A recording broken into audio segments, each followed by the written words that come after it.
ദൈവകൃപയിൽ ആശ്രയിച്ച് നമ്മളിന്ന് വായിച്ച തിരുവെഴുത്തിനെ ഓർത്ത് ഞാൻ ദൈവത്തെ സ്തുതിക്കുകയാണ്. 146 സങ്കീർത്തനം നമുക്ക് വായിപ്പാനായിട്ട് കഴിഞ്ഞു. ആ ധ്യാനത്തിലേക്ക് പ്രവേശിക്കാനായിട്ട് പോവുകയാണ്.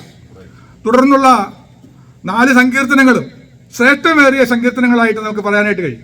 കാരണം ഇതിനകത്ത് നിരാശയോ ശാപവാക്കുകളോ ഒന്നും ഇനി തുടർന്നുള്ള സങ്കീർത്തനങ്ങളിലില്ല. ദൈവത്തെ സ്തുതിക്കുകയും മഹത്വം കൊടുക്കുകയും ചെയ്യുന്ന അനുഗ്രഹീത സങ്കീർത്തനങ്ങളാണ് തുടർന്നുള്ള 4 സങ്കീർത്തനങ്ങൾ. അതുകൊണ്ട് തന്നെ സങ്കീർത്തനം വായിക്കുമ്പോൾ തന്നെ ഒരു ആവേശവും ഒരു സന്തോഷവും ഒരു പ്രത്യാശയും ഒക്കെ വർദ്ധിച്ചു വരുന്ന ഒരു സങ്കീർത്തനമാണ്. സങ്കീർത്തനത്തെ കുറ്റം പറയുന്നവർ പോലും ഈ സങ്കീർത്തനങ്ങളെ കുറ്റം പറയാനായിട്ട് കഴിയില്ല.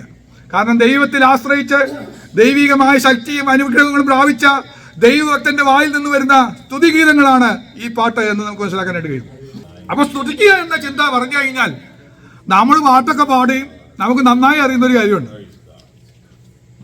എന്താ കാര്യം ചോദിച്ചു കഴിഞ്ഞാൽ നമ്മൾ പറയും, ശത്രു കെട്ടിയ മതിലിടിച്ച് വീണെങ്കിൽ.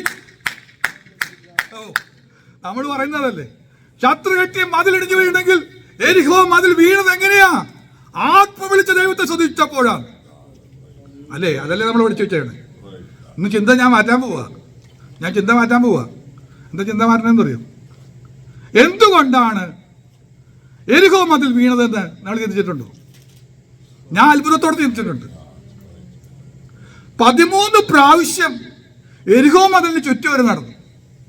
ദിവസം 1 പ്രാവശ്യം വീതം 6 ദിവസം നടന്നു. 7-ാം ദിവസം 7 പ്രാവശ്യം നടന്നു. അങ്ങനെ 13 പ്രാവശ്യം എരിഹോ മതിൽ ചുറ്റി നടന്നു. ചുറ്റി നടന്നുകൊണ്ടാണോ വീണത്? അവരാർപ്പിട്ടുകൊണ്ടാണോ വീണത്? ഇതൊന്നുമല്ല, ദൈവം പ്രവർത്തിച്ചുകൊണ്ടാണ് വീണത്. അതുകൊണ്ടൊന്നുമല്ല ദൈവം പ്രവർത്തിച്ചത്. അപ്പൊ എന്തിനായി ഇത്രയും 13 പ്രാവശ്യം നടത്തിയത്? 13 പ്രാവശ്യം ചുറ്റിയില്ലെങ്കിലും മതിൽ വീഴില്ലായിരുന്നോ? ഇവരാർപ്പിട്ടില്ലെങ്കിലും മതിൽ വീഴില്ലായിരുന്നോ? ദൈവമല്ലേ വീഴ്ചയത്? വീഴില്ലായിരുന്നോ? പിന്നെ എന്താണ് അതിന്റെ പിന്നിൽ ശക്തി? നമ്മൾ ഓർക്കേണ്ട ഒരു കാര്യമുണ്ട്. അതിന്റെ പിന്നിൽ ശക്തി ഈ 13 പ്രാവശ്യമൊക്കെ നടത്തിയതിന്റെ കാര്യം എന്താണെന്ന് വെച്ചാൽ അനുസരണമാണ് അവിടെ ആവശ്യം. ദൈവം ശോധന ചെയ്തൊരു കാര്യം എന്താ അറിയോ? ദൈവികമായ അത്ഭുതം നടക്കണമെങ്കിൽ വിശ്വാസം മാത്രം പോരാ, അനുസരണം വേണം. അനുസരണം എത്ര പേർക്കറിയാം? അതാ ഞാൻ തുടക്കത്തിൽ പറഞ്ഞത്, വചനം കേൾക്കുക മാത്രം ചെയ്ത് തങ്ങളെ തന്നെ ചതിക്കുന്നവരായി മാറിയാൽ ഒരത്ഭുതവും നമ്മിൽ നടക്കില്ല, ഒരതിശയവും നടക്കില്ല. പരാജയ കാരണം എന്താണ്? അനുസരണം. എനിക്ക് അത്ഭുതം തോന്നി, ഈ ജനം മുഴുവൻ ഒരാൾ പോലും പെറുപെറുക്കാതെ ഈ 13 പ്രാവശ്യം അതിനെ ചുറ്റി നടന്നു. ആദ്യത്തെ ദിവസം ചുറ്റി നടന്നിട്ട് ഒന്നും സംഭവിച്ചില്ല. മതിൽ വീഴാൻ വേണ്ടി ചുറ്റി നടന്നിട്ടില്ല. നമ്മുടെ ബുദ്ധി കൊണ്ട് ചിന്തിച്ചാൽ ഒരിക്കൽ പോലും അംഗീകരിക്കാൻ പറ്റില്ല. അവരൊക്കെ പൊട്ടന്മാരായിരുന്നു. അവരെല്ലാവരും പൊട്ടന്മാരായിരുന്നു. അഗ്രഗണ്യന്മാരും ബുദ്ധിയുള്ളവരാ. സാധാരണ ഒരു വിഷയം വന്നു കഴിഞ്ഞാൽ എന്തെങ്കിലും പ്രശ്നം ഉണ്ടാക്കുന്നവരാ. പട്ടണത്തോട് തോറ്റുപോയ കാര്യങ്ങളൊക്കെ അറിയാം. അനുസരണക്കേട് കാണിക്കുന്ന 1-2 കാണണം. എന്നാൽ ഈ വിഷയം വന്നപ്പോൾ അവർ ചോദ്യം ചെയ്യാതെ അവർ നടന്നു. ദൈവമക്കളെ, നമുക്കൊരു തീരുമാനം എടുത്താലോ? ദൈവസഭയ്ക്ക് ചില മതിലുകളൊക്കെ ഉന്തിട്ടാലോ? ദൈവസഭ വിചാരിച്ച ചില മതിലുകൾ തകരും, ചില കോട്ടകൾ തകരും, ശത്രുവിന്റെ കോട്ടകൾ തകരും. പക്ഷേ ദൈവമക്കളെ, ശബ്ദം കേട്ടാൽ മാത്രം പോരാ, അത് അനുസരിക്കുന്നവരായി മാറിയാൽ 1 വട്ടമല്ല, 2 വട്ടമല്ല, 3 വട്ടമല്ല, 6 ദിവസം നടന്നാൽ പോരാ, 7-ാം ദിവസം പോരാ, 7-ാം ദിവസം 7 വട്ടം, 7-ാം ദിവസം 7 വട്ടം. ഒന്ന് പറഞ്ഞാലൊന്ന് ഓർത്തു നോക്കിയേ. അനുസരണത്തിന്റെ വാല്യൂ ഒന്ന് മനസ്സിലാക്കിയേ. അവിടെയാണ് ദൈവം പ്രവർത്തിക്കുന്നത്. അപ്പോൾ ദൈവത്തെ സ്തുതിക്കുക എന്ന ഒരൊറ്റ പദവിയുണ്ട് നമ്മൾ അവസാനിപ്പിക്കരുത്. സ്തുതിയോടൊപ്പം എന്ത് വേണം? അനുസരണമില്ലാത്ത സ്തുതി കൊണ്ട് വിജയം കിട്ടുന്നില്ല. നമ്മൾ സ്തുതിച്ചിട്ട് എന്താ കോട്ട വീഴാത്ത? പൈശാചിക ബന്ധനങ്ങളിൽ നിന്ന് എന്താ വിടുതൽ കിട്ടാത്തത്? സ്തുതിക്കുക മാത്രം ചെയ്താൽ പോരാ, അതിന്റെ അപ്പുറത്തൊരു ചിന്തയെടുക്കണം. ഞാൻ അനുസരിക്കാതെ മുന്നോട്ട് പോയിട്ട് ഒരു കാര്യവുമില്ല. ഇതൊക്കെ തിരിച്ചറിഞ്ഞ ദൈവമേ, അങ്ങയുടെ രാജ്യത്തിന്റെ വിസ്തൃതിക്ക് വേണ്ടി അങ്ങയുടെ ശബ്ദം കേട്ട് അങ്ങയുടെ ആജ്ഞ ഞാൻ അനുസരിക്കുന്നുണ്ടോ എന്ന് നിങ്ങളൊന്ന് ചോദിച്ചിട്ടുണ്ടോ? എന്താന്ന് പോലും അറിയില്ല. ഞാൻ എന്താ ദൈവരാജ്യ വിസ്തൃതിക്ക് വേണ്ടി ചെയ്യേണ്ടതെന്ന് ആലോചിച്ചിട്ടുമില്ല, ചിന്തിച്ചിട്ടുമില്ല, ദൈവശബ്ദം കേട്ടിട്ടുമില്ല. ഭാഷണമില്ല, വാക്കുകളില്ല, ശബ്ദം കേൾക്കാനുമില്ല എന്ന് പറഞ്ഞുകൊണ്ടിരിക്കുക. എത്രയോ കേൾക്കുന്നത്. ഇത് കേൾക്കാത്തതുകൊണ്ടാണ് ദേവദാസന്മാരെ മുന്നിൽ നിർത്തി പറയിപ്പിക്കുന്നത്. ദൈവം നമ്മളോട് പറയാൻ ആഗ്രഹിക്കുന്ന കാര്യം എന്നിലൂടെ പറയാൻ വേണ്ടി ദൈവം എന്നെ ഉപയോഗിക്കുന്നതെന്ന് മാത്രമേ ഉള്ളൂ. നിങ്ങൾ ചിന്തിക്കണം, ഇത് മാനുഷിക വാക്കായിട്ട് എടുക്കരുത്. ദൈവം എന്നോട് പറയാനായിട്ടുള്ള ദൈവത്തിന്റെ ഹിതമാണ് എന്നോട് സംസാരിക്കുന്നത്. ഞാൻ അതിനോടൊന്ന് പ്രതികരിക്കണം. ഞാൻ പ്രതികരിച്ചില്ലെങ്കിൽ എനിക്ക് വിജയമില്ല, പരാജയത്തിലേക്ക് പോകാതെ വിജയിക്കാനായിട്ട് അതിന് കഴിയട്ടെ. രണ്ടാമത്തെ ഒരു കാര്യം അതിൻ്റെ 5-ാം വാക്യമാണ്. ഞാൻ അധികം വിശദീകരണം കൂടാതെ മുന്നോട്ട് പോകാം. യാക്കോബിന്റെ ദൈവം സഹായമായി തൻ്റെ ദൈവമായ യഹോവയിൽ പ്രത്യാശയുള്ളവൻ ഭാഗ്യവാൻ. ആ വാക്യം കുറേ ശക്തിയുള്ള വാക്യമായി സങ്കീർത്തനത്തിൽ. കാരണം ആ വാക്യത്തിന് തിയോളജിക്കൽ ആസ്പെക്റ്റ് ഉണ്ടെന്ന് പറയും. ദൈവം സഹായകനാണെന്നുള്ള വിഷയം ദൈവത്തിൻ്റെ ആസ്പെക്റ്റിൽ നിന്ന് തിയോളജിക്കലായി ദൈവശാസ്ത്രപരമായി പഠിക്കാനുണ്ട്. അതിൽ മറ്റൊരു തിയോളജിക്കൽ ചിന്ത എന്താ കിടക്കുന്നത്? യാക്കോബിന്റെ ദൈവം എന്താ പറയാൻ കാരണം? എത്രയോ നല്ല പേരുണ്ട്. ഞാനാണെങ്കിൽ പറയുകയാണെങ്കിൽ ജോസഫിന്റെ ദൈവം എന്ന് പറയാൻ ഇഷ്ടപ്പെടുള്ളൂ. പഴയ നിയമത്തിൽ എടുക്കുകയാണ്. യാക്കോബിനെ പോലെ ഉപായി ആയിരുന്നവൻ, ഒത്തിരി പ്രശ്നങ്ങളിൽ പെട്ടുപോയവനെ കുറിച്ച് അങ്ങനെ ഒരു അഭിപ്രായം പറയാൻ പറ്റുമോ? അവിടെ പഠിക്കാൻ കിടക്കുക. അതിന്റെ കാരണം എന്താണെന്ന് പഠിക്കാൻ കിടക്കുക. ഇന്ന് അത്രയും പഠനത്തിലേക്ക് പോകാൻ പറ്റില്ല. എസ്കറ്റോളജിക്കൽ ആസ്പെക്ട് ഉണ്ടെന്ന് പറയും. അതിന്റെ തൊട്ടുമ്പത്തെ വാക്യം കൂടെ എടുത്താൽ, ഒരു മനുഷ്യൻ മരിക്കുന്നു, അവന്റെ നിരൂപണങ്ങൾ അന്ന് തന്നെ നശിക്കുന്നു. ഈ വാക്യം കൂടെ ചേർത്ത് കഴിയുമ്പോൾ പ്രത്യാശയുള്ളവൻ, അവിടെ പറയുന്നത് ഇങ്ങനെയാണ്, പ്രത്യാശയുള്ളവൻ. ആ രണ്ടും കൂടെ ചേർത്തൊന്ന് പഠിക്കാറുണ്ട്. അതെന്താന്ന് ചോദിച്ചു കഴിഞ്ഞാൽ, ഇന്ന് മരിച്ചാൽ നമ്മുടെ എല്ലാ പ്ലാനും പദ്ധതി അതോടുകൂടി അവസാനിച്ചു. എനിക്ക് അവിടെ പോകണം, അത് ചെയ്യണം, ഇന്നെ പ്ലാൻ ചെയ്യണം, ഇനി അങ്ങനെ കാര്യങ്ങൾ ചെയ്യണം, ഇതൊക്കെ പറഞ്ഞ് സെക്കൻഡ് കാറ്റാ പോയി കഴിഞ്ഞാൽ തീർന്നു. സകല ആ സെക്കൻഡിൽ അവസാനിച്ചെന്ന് പറഞ്ഞു. പിന്നെ അവിടെ ഇരുന്നിട്ട് ഇങ്ങോട്ട് ഈ ഗൾഫിൽ പോയ ആളുകൾ നാട്ടിലേക്ക് പൈസ അയക്കുന്ന പോലെ ഞാൻ പോയ കാര്യങ്ങളൊക്കെ നീ വീട് പണിതോന്ന് പറഞ്ഞ് വീട്ടിലേക്ക് ഭാര്യയ്ക്ക് പൈസ അയച്ചു കൊടുക്കുന്നവരും എടുക്കണ്ട. ഞാൻ പോയാലും നീ വിഷമിക്കണ്ട, ഞാൻ അവിടെ ഇരുന്ന് നമ്മുടെ പരിപാടിക്കൊക്കെ പൈസ അയച്ചു തരാം, നീ ആ കാര്യങ്ങളൊക്കെ ഒന്ന് അറേഞ്ച് ചെയ്താൽ മതി, എല്ലാം നടക്കും, വീട് പണി നടക്കും. നടക്കില്ല, മരിച്ചു കഴിഞ്ഞാൽ നടക്കില്ല. അവിടെ ഇരുന്ന് ഒന്നും അയക്കാനോ ഒരു നിരൂപണം ഒക്കെ മരിച്ചുപോയി. പക്ഷെ ഒരു കാര്യമുണ്ട്, നിലനിൽക്കുന്ന ഒന്നുണ്ട്. അതിൻ്റെ പേരാണ് പ്രത്യാശ. നമുക്ക് പ്രത്യാശയുണ്ടോ? എന്താ പ്രത്യാശ? ജീവനുള്ള പ്രത്യാശ, ഭാഗ്യകരമായ പ്രത്യാശ എന്നൊക്കെ പറയും. നിങ്ങളോട് നേരിട്ട് ചോദിക്കുക, ഇന്ന് ചോദിക്കുകയാണ്, എന്ത് പ്രത്യാശയാണ് നമ്മൾ കൈമുതലായിട്ടുള്ളത്? ദൈവം നടത്തും, ദൈവം എന്നെ പരിപാലിക്കും, അന്ത്യം വരെ കൊണ്ടു നടക്കും, പോരാ. ഒന്നുമല്ല പ്രത്യാശ. എന്താ പ്രത്യാശ? ഞാൻ പോയി സ്ഥലം ഒരുക്കിയാൽ ഞാൻ ഇരിക്കുന്നിടത്ത് നിങ്ങളെ പിന്നെ വന്ന് ചേർത്ത് കൊണ്ട് അവിടെ കൊണ്ട് ഇരുത്തുന്ന പറഞ്ഞിരിക്കുന്നത്. ഇതാണ് അവിടെ പ്രത്യാശ. ഇതേ ഗ്യാരണ്ടി. അതിൽ നമുക്ക് വിശ്വാസമില്ല. നമുക്ക് വേണ്ടുന്ന വിശ്വാസം എന്താ? എൻ്റെ കർത്താവ് വന്നിട്ട് എന്നെ കൊണ്ടുപോയി അവൻ ഒരുക്കിയ സ്ഥലത്ത് എന്നെ ഇരുത്തും. ദൈവസ്ഥലം ഒരുക്കിയോ? അവിടെ അനേക വാസസ്ഥലങ്ങളുണ്ട്, ഓൾറെഡി അവിടെ ഉണ്ട്. അവിടെ സ്ഥലങ്ങൾ ഇഷ്ടം പോലെ കിടക്കുക. എൻ്റെ വീടോടെ പണിത് കിടക്കുക. എൻ്റെ ഒരു സ്നേഹിതൻ ഇടയ്ക്കിടയ്ക്ക് പറയും, എൻ്റെ അപ്പൻ വലിയ വീട് പണിയുന്നുണ്ട്, അവിടെ മാർബിൾ ഇട്ടുകൊണ്ട് നിൽക്കുക, മുറ്റത്തൊക്കെ സ്വർണം വിരിച്ചുകൊണ്ടിരിക്കുക, പണി നടന്നുകൊണ്ടിരിക്കുക, ഗംഭീര പണി നടന്നുകൊണ്ടിരിക്കുക. അവൻ പ്രത്യാശ വെച്ചിരിക്കുന്നത് നമ്മളെ കേട്ട് പഠിച്ചതിനനുസരിച്ച് ദൈവം പണിതുകൊണ്ടിരിക്കുക. ഞാൻ തിരുത്തേണ്ടി വന്നു. ഞാൻ പറഞ്ഞു, അങ്ങനെയൊന്നുമല്ല, വീട് അവിടെ ഉണ്ടെന്ന് പറഞ്ഞു, ഓൾറെഡി അവിടെ ഉണ്ട്. അനേക വാസസ്ഥലങ്ങളുണ്ട്, എല്ലാവർക്കും ഉള്ള വീടുകൾ പറഞ്ഞിട്ടുണ്ട്. പക്ഷെ ഞാൻ പോയി ഞാൻ സ്ഥലം ഒരുക്കി തരണം എന്ന് പറഞ്ഞാൽ നിങ്ങളെ അവിടെ കയറ്റിയിരുത്താൻ കൊള്ളില്ല, എന്നെ നിന്നെ ആ വീട്ടിൽ കയറ്റാൻ കൊള്ളില്ല. അതിനെ ഒരുക്കിക്കൊണ്ടിരിക്കുകയെന്നാ പറഞ്ഞേ. ആ ഒരുക്കി കഴിഞ്ഞാൽ ഒരു വിധത്തിൽ ഞാൻ ചിലപ്പോൾ മരണം വഴി അങ്ങോട്ട് വീട്ടിലേക്ക് പോകും, അല്ലെങ്കിൽ കർത്താവിൻ്റെ കാളവാദം വഴി ഞാൻ അങ്ങോട്ട് പോകും. ഇതാണ് രണ്ട് പദ്ധതികൾ. അപ്പോൾ എനിക്ക് സ്ഥലം ഒരുക്കിയിട്ടുണ്ട്, അത് എന്നെ ക്രമപ്പെടുത്തിക്കൊണ്ടിരിക്കുക, നമ്മളൊന്ന് ഒരുക്കിയെടുത്തോണ്ടിരിക്കുക. അങ്ങനെ ഒരുക്കിയെടുത്തണമെങ്കിൽ ആ സ്ഥലത്ത് കയറി ഇരിക്കണമെങ്കിൽ, ആ വീട്ടിൽ കയറി ഇരിക്കണമെങ്കിൽ, അവനൊരുക്കിയ വീട്ടിൽ കയറി ഇരിക്കാനുള്ള യോഗ്യത ഉണ്ടാവണമെങ്കിൽ ഒരു ദുഷ്ടനെ അവിടെ കയറ്റില്ല, ഒരു പാപിയെ അവിടെ കയറ്റില്ല, ഒരു അഹങ്കാരിയെ, ഒരു നിഗളിനെ അവിടെ കയറ്റില്ല. ഇതൊക്കെ എന്നിലുണ്ട്. അപ്പൊ എന്നെ ഒരുക്കാൻ വേണ്ടി ഇവിടെ ചില ക്രിയകൾ നടക്കുന്നുണ്ട്. അതിന്റെ ഫലമായി ചിലപ്പോൾ ശരീരത്തിൽ ചിലത് അനുഭവിക്കേണ്ടി വരും, മാനസികമായി ചിലത് അനുഭവങ്ങൾ വരും. അപ്പോഴാണ് നമ്മൾ ദൈവത്തിൽ പൂർണ്ണമായി ആശ്രയം വയ്ക്കുള്ളൂ. മനുഷ്യരിൽ ആശ്രയിക്കാതെ ദൈവത്തിൽ ആശ്രയിക്കുള്ളൂ. ഇതൊന്നുകൂടെ പഠിക്കണമെങ്കിൽ മനസ്സിലാക്കേണ്ട കാര്യമാണ്, നമ്മൾ അറിയാതെ പറഞ്ഞു പോകുന്നൊരു കാര്യമാണ്, ആരെങ്കിലും ഒന്ന് സഹായിച്ചിരുന്നെങ്കിൽ രക്ഷപ്പെട്ടത്. സഹായമില്ലാത്ത, എന്നെ കൊണ്ട് കഴിയാത്ത ചില മേഖലകളിലേക്ക് ദൈവം നമ്മെ കൊണ്ടുപോകും. ഒരു ഉദാഹരണം പറഞ്ഞാൽ പെട്ടെന്ന് മനസ്സിലാകും. ആ ഉദാഹരണത്തോടുകൂടെ നമ്മുടെ ചിന്ത ഞാൻ അവസാനിപ്പിക്കാം. ശ്രദ്ധയോടെ കൂടെ പറഞ്ഞതൊക്കെ പോയില്ല കയ്യിൽ നിന്ന്. അന്നേരം ഞാൻ പറഞ്ഞതൊക്കെ കേട്ടു. ഇടത്തെ ചെവി കൂടെയാണ് കേട്ടെന്ന് പറഞ്ഞുകൂടാ, അതുകൊണ്ടാണെന്ന് പറഞ്ഞുകൂടെ വലത്തെ ചെവി കൂടെ ഇറങ്ങി പോണ കേട്ടു. വലത്തെ ചെവി കൂടെ കേട്ടത് പോയി, കംപ്ലീറ്റ് പോയി. നിങ്ങൾ വീട്ടിൽ പോയിരുന്നിട്ട് ഇതൊന്നും ഓർക്കണം, എന്താ പറഞ്ഞിരുന്നത് ഓരോന്നും ഇരുന്നൊന്നും ഓർത്തില്ലെങ്കിൽ ഈ വചനം കേട്ടിട്ട് വെറും വേസ്റ്റാട്ടോ. ഇടവരരുത്. ഇനി ഞാൻ പറയാം, ദൈവം നമ്മെ ചില പ്രതിസന്ധികളിലൂടെ കൊണ്ടുപോകും. എന്തിനാണെന്നറിയാമോ? നമ്മൾക്കൊണ്ട് കഴിയില്ല എന്ന് നമ്മളെ ബോധ്യപ്പെടുത്തി പൂർണ്ണ ആശ്രയം ദൈവത്തിൽ വെച്ചുകൊള്ളാതെ ദൈവത്തിന് നമ്മെ യോഗ്യരായി എണ്ണാൻ പറ്റില്ല. പറ്റുമോ? ഇല്ല. അതുകൊണ്ട് യേശു ഒരിക്കൽ പറഞ്ഞു, ശിഷ്യന്മാരോട് പറഞ്ഞു, എനിക്ക് മുമ്പായി നിങ്ങൾ പടക് കയറി അക്കരയ്ക്ക് പൊക്കോളാൻ പറഞ്ഞു. കർത്താവ് പറയാ, ഞാൻ ഇപ്പൊ വരുന്നില്ല, ഞാനില്ലാതെ നിങ്ങളൊരു യാത്ര ചെയ്യണം, ഞാനില്ലാതെ പടകുമായി നിങ്ങളൊരു യാത്ര ചെയ്യണം. യാത്ര പുറപ്പെട്ടു നമ്മളും ഇപ്പൊ യാത്ര ചെയ്തുകൊണ്ടിരിക്കുക. കർത്താവ് നമ്മെ അയക്കുക, ഒറ്റയ്ക്ക് യാത്ര ചെയ്യാൻ പറ്റുമോ നോക്കുക. മുമ്പ് നമ്മുടെ കൂടെ ഉണ്ടായിരുന്നു. എപ്പോഴാണെന്ന് അറിയാമോ? നമ്മുടെ തോണി കരയെ കിടക്കുന്ന സമയം ഉണ്ടായിരുന്നു. യേശു ഇല്ലാത്ത പടകായിട്ട്, ഒടിഞ്ഞ പടകായിട്ട് കിടക്കുന്ന സമയം ഉണ്ടായിരുന്നു. അന്ന് യേശു വന്ന് പടയിൽ കയറി ആഴത്തിലേക്ക് നീക്കി വല വീശിക്കുമെന്നൊക്കെ പറഞ്ഞ് നമ്മളെ ഇറക്കുന്നൊരു സന്ദർഭമുണ്ട്. അപ്പോൾ കൂട്ടുകാരൊക്കെ കൂടെ വന്നിട്ട് എല്ലാവരും കൂടെ പറഞ്ഞു, മോനെ നീ സ്നാനപ്പെട്ടോ, നീ വെള്ളത്തിലേക്ക് ഇറങ്ങാതെ കാര്യമൊന്നും നടക്കില്ല, വെള്ളത്തിലേക്ക് ഇറങ്ങിയ എല്ലാം നടക്കുന്നു പറഞ്ഞ് എല്ലാവരും കൂടെ ഉന്തി തന്നു.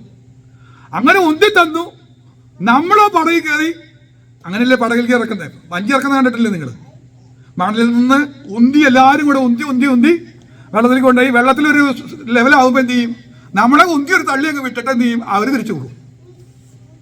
പിന്നെ ആരുണ്ട് വഞ്ചിയിൽ? നമ്മൾ മാത്രമേ ഉള്ളൂ. അപ്പോഴാണ് ഈ പേടി വരുന്നത്. അപ്പൊ തുടക്കത്തിൽ കർത്താവ് എന്ത് ചെയ്യും? നമ്മുടെ കൂടെ ഇരിക്കും. ഇന്നടുത്ത് വല വീശിക്കുമെന്ന് പറയും. നമ്മൾ വല വീശി ഇഷ്ടം പോലെ കിട്ടും, പെരുവിട്ട മീൻകൂട്ടം കിട്ടും. നമ്മളങ്ങ് ഹാപ്പിയാ, നമ്മളങ്ങ് ഭയങ്കര ഹാപ്പിയാ. എല്ലാ തവണയും അങ്ങനെയല്ലാന്ന് ചിലപ്പോൾ പറയും, ഇനി നിങ്ങൾ ഇപ്പോൾ നിങ്ങൾക്ക് മനസ്സിലായില്ലേ, ഞാൻ നിങ്ങളുടെ കൂടെ ഉണ്ടെങ്കിൽ ഒരു പ്രശ്നമില്ലാന്ന് മനസ്സിലായില്ലേ? പക്ഷെ ഇനി അങ്ങനെയല്ല, ഞാൻ ഇല്ലാതെ നിങ്ങൾ യാത്ര ചെയ്യാൻ പഠിക്കണം. ശിഷ്യന്മാരെ പറഞ്ഞു വിട്ടു. ഇപ്പോഴെന്താ സംഭവിച്ചത്? പ്രതികൂല കാറ്റടിക്കാൻ തുടങ്ങി, വലിയ പെരുങ്കാറ്റടിക്കാൻ തുടങ്ങി. നമ്മുടെ യാത്രയിൽ കാറ്റടിക്കുന്ന ചില വ്യക്തികൾ ഇവിടെ ഇരിക്കുന്നുണ്ട്. കർത്താവേ, എന്റെ ജീവിതത്തിൽ ചില കാറ്റുകൾ അടിച്ചുകൊണ്ടിരിക്കുക, എന്റെ പടകിന് നേരെ ചില കാറ്റുകൾ അടിച്ചുകൊണ്ടിരിക്കുക. ആ കാറ്റുകളിൽ ഞാൻ തണ്ട് വലിക്കാൻ ശ്രമിക്കുന്നുണ്ട്. തണ്ട് വലിച്ച് എന്റെ കഴിവിന്റെ പരമാവധി ഞാൻ ഈ പ്രശ്നം സോൾവ് ചെയ്യാൻ ശ്രമിക്കുന്നുണ്ട്. ഇതിനൊരു വിടുതൽ കിട്ടാൻ വേണ്ടി എന്നാൽ ആവോളം ഞാൻ അധ്വാനിക്കുന്നുണ്ട്. 1 യാമം കഴിഞ്ഞു, 2 യാമം കഴിഞ്ഞു, 3 യാമം കഴിഞ്ഞു, 4ാം യാമത്തിലേക്ക് എത്തുകയാ. ഞാൻ നടുക്കടലില്ല, എനിക്ക് അക്കരെ കാണാൻ പറ്റുന്നില്ല. ശരിയാണോ? സ്വർഗത്തിലേക്കിട്ട് പോകാനും പറ്റുന്നില്ല, ഇവിടെ ഇരുന്ന് സ്വസ്ഥമായിട്ട് ഇരിക്കാനും പറ്റുന്നില്ല. ഈ സിറ്റുവേഷനിലാ വിശ്വാസികൾ ഇരിക്കുന്നത്. കർത്താവെ, ഞാൻ ഞെരുങ്ങുക, ഉറക്ക നിലവിളിക്കുക, കരയേണ്ടി വരിക. എന്താ പ്രശ്നം? കാറ്റടിക്കുക, പടകം മുങ്ങുക, താഴോ, എന്താ സംഭവിക്കാൻ അറിഞ്ഞൂടാ. അക്കരെ എത്താൻ പറ്റുന്നില്ല, ഇക്കരെ നിൽക്കാനും പറ്റുന്നില്ല. ഈ കടലിൽ കിടന്ന് വിഷമിക്കുന്ന സമയത്ത് സഹായമായിട്ടൊരാൾ വന്നെന്ന്. നമ്മുടെ കർത്താവ് സഹായകനായിട്ടുണ്ടെന്ന് എത്ര പേർ വിശ്വസിക്കുന്നുണ്ട്? ഇപ്പോഴത്തെ ഈ കാറ്റടിക്കുന്ന സമയത്ത് ഒന്ന് പറഞ്ഞാട്ടെ, കർത്താവേ, അങ്ങ് സഹായനായിട്ടുണ്ട്. അതൊന്നും മനസ്സിൽ പറഞ്ഞാൽ എനിക്ക് സഹായം മനുഷ്യപുത്രന്മാരിൽ പറ്റില്ല. കൂടെയുള്ള 11 പേര് ഒഴിഞ്ഞാലും അവരൊന്നും എല്ലാവരും എക്സ്പീരിയൻസ് ഉള്ളവരാ. പക്ഷെ ഒന്നും നടക്കുന്നില്ല. എന്റെ സഹായിപ്പാൻ കഴിയാത്ത മനുഷ്യപുത്രന്മാരിലല്ല, കർത്താവേ എന്നൊന്ന് വിളിക്കാൻ മറ്റാരിലുമില്ല. എന്റെ ദൈവമേ, എന്നെ സഹായിപ്പാൻ ഇറക്കി വരണമേ, എന്നെ സഹായിപ്പാൻ വേഗം വരണമേ എന്ന് പറഞ്ഞ് നിലവിളിക്കുന്ന ഒരു ശബ്ദം ഹൃദയാന്തർഭാഗത്തു നിന്ന് വരുമ്പോ അവൻ കടലുമേ നടന്നു വരും. സഹായം കിട്ടുമ്പോ എന്താ എന്റെ ഏറ്റവും വലിയ ഗുണം? എന്താ ഗുണം? സഹായം കിട്ടിയാൽ എന്താ ഗുണം? ആശ്വാസം കിട്ടുന്നു. 11 ശിഷ്യന്മാരും 12 പേര് ഇരിക്കുന്നുണ്ട് പടയില്. എല്ലാവർക്കും ഇപ്പൊ എന്ത് കിട്ടി? യേശുവിനെ കണ്ടപ്പോ, യേശുവിന്റെ വാക്ക് വന്നപ്പോ, ആ വാക്ക് കേട്ടപ്പോ എന്ത് കിട്ടി? ആശ്വാസം കിട്ടി. നമ്മൾ അവിടെ കൊണ്ട് നിൽക്കരുത്. ഇന്ന് പറയാനുള്ള ദൂത അതാണ്. കേൾക്കണേ, ശ്രദ്ധിക്കണേ, വിട്ടുപോരുത്. ഈ പറയാൻ പോണ ദൂത വിട്ടുപോരുത്. ഇപ്പൊ എല്ലാവർക്കും എന്ത് കിട്ടി? ആശ്വാസം കിട്ടി. അവിടെ കൊണ്ട് അവസാനിക്കരുത്. ഈ 12 പേരിൽ ഒരാൾ ആശ്വാസം കൊണ്ട് നിന്നില്ല. ആ മനുഷ്യന്റെ പേരാണ് പത്രോസ്. അവനെ ആശ്വാസത്തിന് അപ്പുറത്തേക്ക് കിടന്നു. അതിന്റെ പേരാ വിശ്വാസം. മനസ്സിലായോ? ഈ പ്രതികൂലങ്ങളെ അതിജീവിക്കാൻ എനിക്ക് കൈമുതലായി വേണ്ടത് സഹായം പോരാ. ആ സഹായത്തിന് മീതെ എനിക്ക് വിശ്വാസം വേണം. വിശ്വാസം ഏറ്റെടുത്ത പത്രോസ്. ശ്രദ്ധിക്കുന്നുണ്ടോ? മനസ്സിലായോ? ആശ്വാസം കിട്ടി. 11 പേര് ഇരിക്കുക, ആശ്വസിച്ചിരിക്കുക. അപ്പോൾ ഒരുത്തൻ പറയാം, എനിക്ക് ആശ്വാസം മാത്രം പോരാ, എനിക്കൊരു വിശ്വാസം കിട്ടി. കർത്താവേ, നീ കർത്താവല്ലേ, നീയല്ലേ ഇപ്പൊ ഇതൊക്കെ ശാന്തമാക്കിയേ, എനിക്ക് ഈ കടലുമ ഒന്ന് നടക്കണം. ഒരു സ്റ്റെപ്പ് മുന്നോട്ട് പോകാൻ എത്ര പേര് ആഗ്രഹിക്കുന്നുണ്ട്? കഴിഞ്ഞ നാളുകളിൽ സഹായം ലഭിച്ചു, ആശ്വാസം ലഭിച്ചു. അവിടെ നിൽക്കുകയല്ല, ആശ്വാസത്തിൽ ഞാൻ ഒതുങ്ങിയിരിക്കാനല്ല, എൻ്റെ ജീവിതത്തിൽ ഒരു സ്റ്റെപ്പും കൂടെ മുന്നോട്ട് പോകാൻ ഞാൻ ആഗ്രഹിക്കുകയാണ്. ഇന്ന് ദൈവാത്മാവ് നമ്മളോട് ശക്തമായി വാദിക്കുകയാണ്. കർത്താവേ, ഈ അവസ്ഥയിൽ നിന്നാ പോരാ, പ്രതികൂലങ്ങൾ നിൽക്കുന്നു അത് കണ്ട് ആശ്വസിക്കുന്ന അനുഭവം പോരാ, അതിനപ്പുറത്ത് എനിക്ക് കർത്താവിനോട് കൂടെ നടക്കുവാൻ, പ്രതികൂലങ്ങളുടെ മീതെ കർത്താവിനോട് കൂടെ നടക്കുവാൻ, കർത്താവിനോട് കൂടെ നടക്കുവാൻ, കർത്താവിനോട് കൂടെ നടക്കുവാൻ എന്നെ ഒന്ന് ശക്തീകരിക്കണമേ. അതായിരിക്കട്ടെ നമ്മുടെ പ്രാർത്ഥന. കർത്താവിനോട് കൂടെ നടക്കാനായിട്ട് അവൻ പറഞ്ഞപ്പോൾ കർത്താവ് സമ്മതിച്ചു. എവിടെ നടക്കാൻ പോകുന്നത്? കർത്താവിനോട് കൂടെ. കർത്താവിനോട് കൂടെ വിശ്വാസത്തോടെ നടക്കുമ്പോൾ അവൻ്റെ മുഖത്തേക്ക് നോക്കണം. അവൻ്റെ മുഖത്തേക്ക് നോക്കുമ്പോൾ ഒരു കുഴപ്പമില്ല. എന്നാൽ അല്പം ഒന്ന് മാറിയപ്പോൾ, അയ്യോ ഇതൊക്കെ എനിക്ക് നടക്കാൻ പറ്റുമെന്ന് നമ്മൾ സ്വയത്തെ ഒന്ന് ചിന്തിക്കുമ്പോൾ മുങ്ങാനും താഴാനും. ഇവിടെയാണ് നമ്മൾ ചിന്തിക്കേണ്ട അടുത്ത കാര്യം. നീ ഒരു സ്റ്റെപ്പ് മുന്നോട്ട് വെച്ചിട്ട് എന്താ പോകാൻ പറ്റാത്തെന്ന് ചോദിച്ചാൽ, നിന്നെ മുക്കുവാനും താഴ്ത്തുവാനുമുള്ള ശക്തികൾ അവിടെ നിൽക്കുന്നുണ്ട്. നീ കാലെടുത്ത് വെച്ചെടുത്തേക്ക് ആത്മീകമായി മുന്നേറാൻ ഞാൻ പ്രാർത്ഥിക്കുന്നു പറഞ്ഞിട്ട് നീ മുന്നേറാൻ തീരുമാനിച്ചപ്പോൾ, ഞാൻ വിശ്വാസത്തിൽ ഒന്നുകൂടെ ഉറക്കുന്നു പറഞ്ഞ് നീ തീരുമാനം എടുത്തിട്ട് കാല് എടുത്ത് വെച്ചപ്പോ സംഭവിച്ച കാര്യം എന്താ അറിയോ? നിന്നെ മുക്കാനുള്ള വിഷയങ്ങൾ, നിന്നെ താഴ്ത്തി കളയാനുള്ള ചില പ്രശ്നങ്ങൾ അവിടെ വന്നിട്ടുണ്ട്. സ്തോത്രം, സ്തോത്രം. ഈ സ്റ്റേജിൽ നിൽക്കുന്നവരോട് എനിക്കൊരു ദൂത് പറയാനുണ്ട്. നീ മുങ്ങില്ല, നീ താഴില്ല. കാര്യം എന്താണെന്നറിയാമോ? നീ നോക്കിയത് അവനെയാണ് നോക്കിയെങ്കിൽ സഹായം കൈപിടിക്കാൻ വരാം. യേശു അവരെ കൈപിടിച്ചു. എത്ര പേർ വിശ്വസിക്കുന്നു? കർത്താവേ, ഈ പ്രതിസന്ധിയിൽ ഞാൻ മുങ്ങിപ്പോയില്ല. ഈ അവസ്ഥയിൽ എന്നെ തൊടുന്ന, എന്നെ സഹായിക്കുന്ന ഒരു കാര്യത്തിന് വേണ്ടി ഞാൻ കൊതിക്കുന്നപ്പോ ആ പൊന്നുകാരം എന്നെ ഒന്ന് പിടിച്ചാട്ടെ, എന്നെ ഒന്ന് പിടിച്ചാട്ടെ. ഞാൻ താഴില്ല, ഞാൻ മുങ്ങില്ല. ഈ ആത്മീക പ്രത്യാശയാണ് നാം നിറയേണ്ടത്.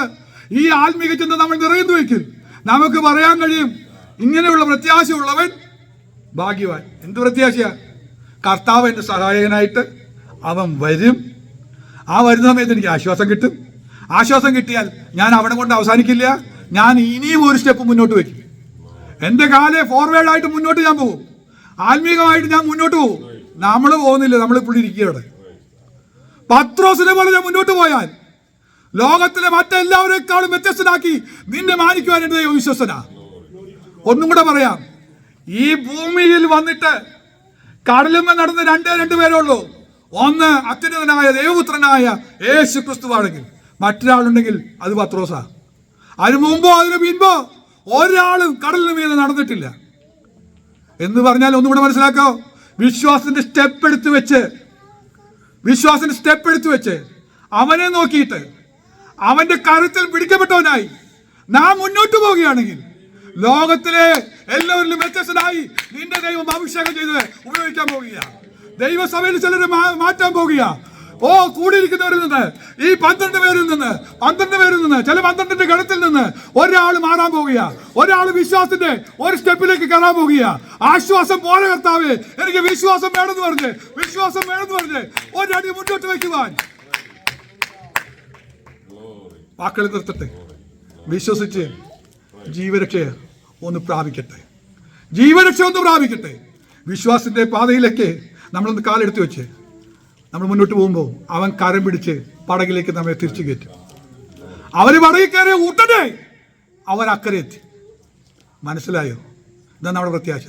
നമ്മുടെ നിരൂപണമൊന്നും നശിക്കില്ല. അക്കരെ കൊണ്ട് അവൻ എത്തിക്കും. ഇത് പറ്റാത്തതുകൊണ്ടാണ് നമ്മൾ ഈ കിടന്ന് ഇങ്ങനെ വിഷമിച്ചുകൊണ്ടിരിക്കുന്നത്. 3-ാം യാമോ 4-ാം യാമോ ഒക്കെ പറഞ്ഞ് നമ്മൾ കരഞ്ഞുകൊണ്ടിരിക്കുക. അവസ്ഥകൾക്ക് ദൈവം മാറ്റം വരുത്തുവാൻ സർവശക്തനിലേക്ക് ഒന്ന് സമർപ്പിക്കാം. കർത്താവേ, അങ്ങന്റെ സഹായനും എൻ്റെ ആശ്രയവും അങ്ങ് മാത്രമാണ്. അങ്ങ് ഞാൻ ആശ്രയിക്കുന്നു, വിശ്വസിക്കുന്നു എന്ന് പറഞ്ഞുകൊണ്ട് നമ്മെ തന്നെ സമർപ്പിക്കാം. ദൈവം നമ്മെ വചനങ്ങളാൽ അനുഗ്രഹിക്കുമാറാകട്ടെ. ആമേൻ.